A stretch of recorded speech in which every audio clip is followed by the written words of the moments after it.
갑자기 생긴 일, 마법의 땅. 나는 꿈에서 두 사람이 걸어가다가 어떤 나라로 들어가는 것을 보았는데 그 땅의 공기는 거기에 들어가는 사람에게 저절로 저름이 오게 했다. 소망도 이곳에서 몸이 굉장히 나른하고 무거워지기 시작해 잠이 왔다. 소망이 크리스찬에게 말했다. 소망, 난 정말이 자꾸 잠이 쏟아져서 조금이라도 눈뜨고 있을 수가 없을 지경입니다. 여기 누워서 잠깐 잡시다. 크리스찬, 절대로 안 될 말이요. 잠들면 우리는 다시 깨어나지 못해요.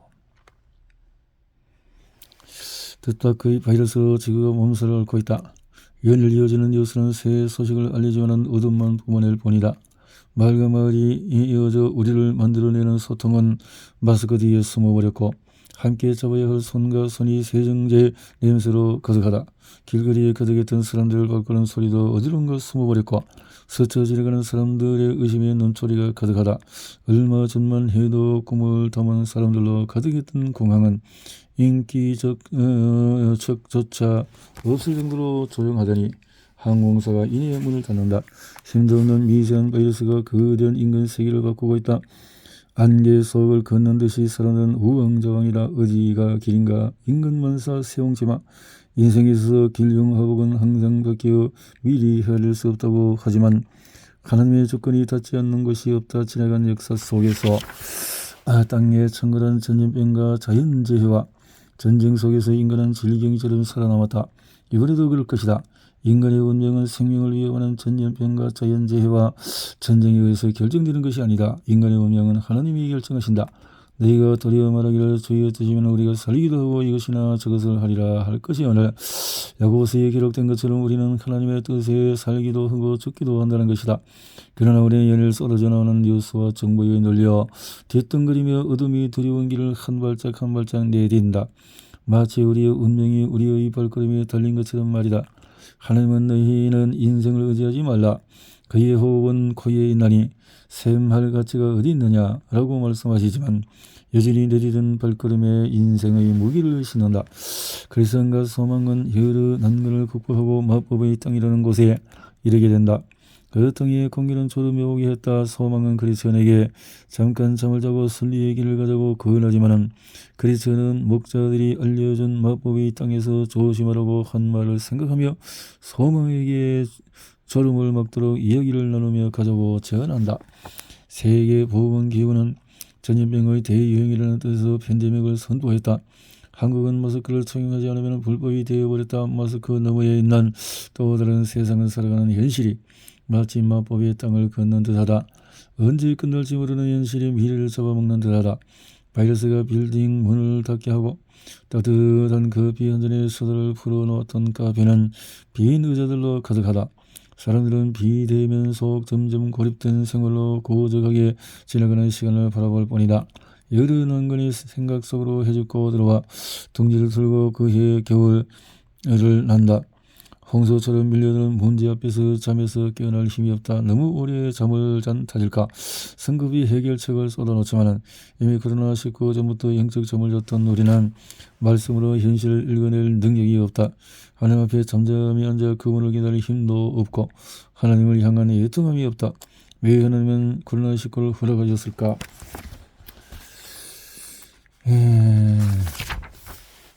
더러운 젖은 몸을 씻고 두스러운 수염을 깎고 마스크만 옷을 입은 후에 의인이와 함께 말씀이 흘러나오는 영성 앞에 또 앉는다. 영성 예배가 일상이 된 요즘이다. 그때는 내가 누군지 잘 모르면서 나 스스로 참 신자로 여겼다. 그런 나에게 우울의 소리가 들린 듯하다. 너는 누구냐? 너는 하나님을 경외하는 자이더냐? 군중 속에 있을 때에 참 신자처럼 보이지만 방 안에서는 형편없이 허물어지는 헌신없는 예배자. 이런 내 모습에 고개를 떨굴 뿐이다. 바이러스가 교회 문을 닫게 한 것 같지만 하나님의 허락 없이는 절대 닫지 못한다. 우리가 바빌론의 여러 강변 거기서 앉아서 시온을 기억하며 울었도다. 안개가 자욱한 마법의 등을 지나는 듯한 이 시간이 마치 눈이 뽑힌 채로 블레스의 옥에 갇혀 맷돌을 돌리고 있는 삼성과 같은 고난의 시간일지도 모른다. 머리털이 이제 당신은 마귀가 방해하는데도 불구하고 불길이 더욱 뜨겁게 타오르는 이유를 알게 될 것입니다. 해석자는 크리스찬을 벽의 뒤쪽으로 데려갔다. 거기는 크리스찬은 한 사람이 역시 손에 기름 한 가지를 들고 계속해서 멀리 기름을 불에 부붓고 있는 것을 보았다. 이것이 무엇입니까? 이분은 바로 그리스도이십니다. 아직 끝나지 않았다. 불을 보존하시는 은혜. 2019년 2월 어느 날이었다. 택배 알림 문자가 함께 현관문 벨 소리가 들렸다. 띵동 띵동. 현관문을 열자 문 앞에는 출판사에서 온 만화를 읽는 철로 역정 첫 판본이 도착해 있었다. 택배 상자를 보며 의인이 물었다. 아빠, 정말 아빠 이름으로 된 만화책이 들어있는 거야? 상자를 개봉하자 의인은 환호했다. 와, 정말 아빠가 그린 만화가 책으로 묶여있네. 신기하다. 의인의 목소리는 기쁨과 설렘이 가득했다. 아마도 6년 동안 고생한 아빠의 모습을 가까이 바라본 터라 기쁨이 더한 듯하다. 인쇄된 각 건을 펼쳐 새 책 특유의 잉크 냄새를 맡으며 내 방으로 들어왔다. 감격스러운 마음을 뒤로 한 채 어떠나 부족한 부분은 없는지 훑어보았다. 책을 한 장 한 장 넘길 때마다 지나간 시절이 조마등처럼 지나갔다. 한여름 더위를 이기기 위해서 대야에 발을 담그고 책상에 지독히 앉아 그림을 그렸던 시간, 한겨울 벽 사이로 스며드는 차가운 옷, 붕을 이기기 위해서 두꺼운 조끼에 두꺼운 바지를 입고 밤을 지새우던 시간, 눈물과 기쁨이 어우러진 지난 시간이 나의 눈시울을 적시었다. 방에서 조용히 울면서 책을 보고 있는데 의인이가 방으로 들어왔다. 아빠, 찰리역 정책이 출간되는데 오늘 가정예배를 특별 예배로 드리면 어떨까요? 어떻게? 제가 소품을 준비할게요.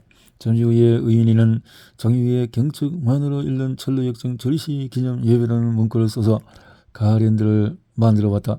나는 활짝 웃으며 의인이와 함께 거실 식당 맞은편 책장에 가랜드를 걸었다. 저녁이 되어서 아내가 퇴근해 집으로 돌아왔다. 아내는 가랜드를 보더니 책이 온 것을 알고 말했다. 책 왔구나. 어디 있어? 나도 빨리 보고 싶다. 책을 건네주자 아내는 책을 가슴에 안고 말했다. 여보, 찰리역정 만드느라 너무 고생 많아서 책을 보니까 정말 감격스럽다. 하나님이 정말 당신을 끝까지 원조하도록 이끌어주셨네. 감사하다. 저녁을 먹고 우리 가족은 식탁에 둘러앉아 가정예배를 드렸다. 찬송가를 부르고 성경 말씀을 읽고 기도는 평소 들어가면서 하지만 이날 기도는 당분간 특별히 나로 정했다. 하나님, 믿음이 없거나 믿음을 잃은 자들에게 이 책이 꼭 쓰임받게 해주세요. 나는 만화로 읽는 철로 역정의 주 독자층을 청장년층으로 예상했다. 그러나 예상과는 달리 독자층이 다양했고 특별히 다음 세대 어린이들이 많이 읽었다. 책이 출간되고 나서 생각지도 못한 일들이 일어났다. TV, 라디오, 신문, 여러 기독교 매스컴에서 방송 출연과 인터뷰 성행이 쇄도하기 시작했다. 말하는 것이 서툰 나에게 삶을 나누는 자리도 마련되었다. 이렇게 바쁜 일상을 보내고 있을 때 철로 역정을 너무나 사랑하시는 한 목사님을 가평 필그림 하우스에서 만나게 되었다.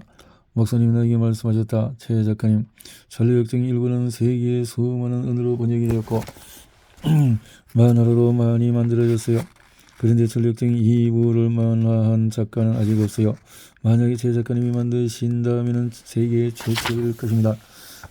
나는 목사님 말씀에 대꾸 없이 웃으며 가만히 듣고만 있었다. 나는 속으로 생각했다. 내게 있는 것을 다 들여서 1부를 만들었는데 이제 무슨 재원으로 2부를 만들겠어. 이런 내 생각을 읽으신 듯 목사님이 이 말씀을 이어가셨다. 제 집사님, 전리역정 1부는 집사님이 헌신해서 만들었다면 2부는 하나님이 주시는 것으로 만들면 돼요. 집으로 돌아오는 길에 칠러 역정 2부를 정말 작업할 수 있을지 고민에 빠졌다. 사실 무거운 마음이 나를 사로잡았다. 2부 또한 방대한 작업이다. 큰 영적 전쟁이 기다리고 있을 것이 자명하다. 이 땅에서 천리 역정을 그리는 것이 역시 내 사명인가 보다. 하나님 아버지께서 시키시면 해야지. 이렇게 마음을 다잡아보지만 여전히 막연한 두려움이 나를 누르고 있었다. 그때 한 통의 메일을 받았다. 그 메일에는 영상까지 첨부되어 있었다. 이게 뭐지? 한번 열어보자. 메일의 내용은 이러했다. 제 피에 참석하지 못하신 한 근사님이 책을 구매해서 초등학교 5학년 손주에게 선물로 주셨는데 손주가 책을 읽는 내내 눈물을 흘리며 기도하더라는 것이다. 그 모습을 보고 감동과 감사의 마음을 전하고자 메일을 보내신 것이었다. 제 손주가 집사님께 전하고 싶은 마음을 영상으로 전달합니다. 라는 글귀와 함께 영상까지 첨부되어 있었다. 그 영상 내용을 아래에 적어본다. 저한테 이 책을 주셔서 감사합니다. 처음에는 이 책이 매일 보통 적일 거라고 생각했는데 보다 보니 너무 감동적이었어요. 그런데 그 주인공이랑 제가 다를 바 없다는 생각에 제 모습을 뉘우치고 있어요. 작가님이 이 영상을 보실 것을 생각하며 인터뷰를 이만 마치겠습니다. 아이의 눈물의 영상이 내 가슴에 불을 지폈다. 이 영상을 보는 내내 코끝이 찡했다. 다음 세대의 천성을 향해 걸어가는 선례자들이 이렇게 나온다면 무엇인들 못하겠는가. 전례역정이 일부만 읽고 이런 말을 하는 사람들이 있다. 주인공이 참 이기적이다. 저 자식 다 버리고 혼자만 구원을 받는다는 게 기독교인인가? 나는 말한다. 전례역정이 일부를 읽어보지 못해서 그런 말을 하는 것이라고. 전례역정 일부는 개인의 구원 여정에 중심을 두고 서술되었다면 전례역정 2부는 개인의 구원이 아닌 교회의 공동체가 천성에 이르는 여정을 다루고 있다. 2부에서는 크리스천의 아내 크리스티아네가 네 아들 그리고 자비심이라는 젊은 처녀와 함께 순례하기를 원한다. 비올라의 땅에 이를 때쯤에는 일행이 16명이 된다. 오늘날 치면은 교회의 연합의 중요성을 보여주는 것이라고 생각이 된다. 연약한 지체와 믿음이 강한 지체가 어려져서 서로 끌어주고 밀어주며 함께 천성을 향해 가듯이 많은 교포와 교단의 담이 무너지고 바른 진리 안에서 서로 끌어주며 함께 걷는다면 얼마나 아름다울까. 천성을 향해 가는 설리의 여정 속에서 마귀는 수많은 공격으로 우리의 심령 안에 있는 은혜의 불을 끄려고 한다. 하지만 심령의 불이 꺼지지 않도록 끊임없이 은혜의 기름을 부어주시는 예수님을 믿으며 나는 이 길을 또 다시 걸어간다. 여호와께서 내 음성과 내 간구를 들으심으로 내가 그를 사랑하는도다. 그의 길을 내게 기울이셨으므로 내가 평생에 기도하리로다. 시편 116편. 하늘을 찬송합니다.